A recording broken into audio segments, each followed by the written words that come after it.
ইবনে ওমর রাদিয়াল্লাহু তাআলা বর্ণিত, তিনি বলেন, মিম্বার তৈরির পূর্বে নবী করিম সাল্লাল্লাহু আলাইহি সাল্লাম একটু খেজুরের খুঁটির সাথে হেলান দিয়ে খুতবা দিতেন।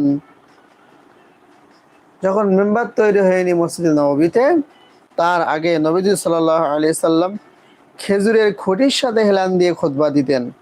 মিম্বার তৈরি হয়ে গেলে যখন তিনি তাতে আসন গ্রহণ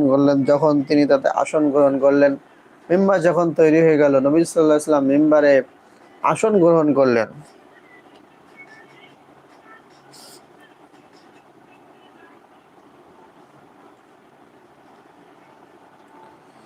মিম্বার তৈরি আসন গ্রহণ করলেন, তখন খেজুরের খুঁটিটি কান্না জুড়ে দিল।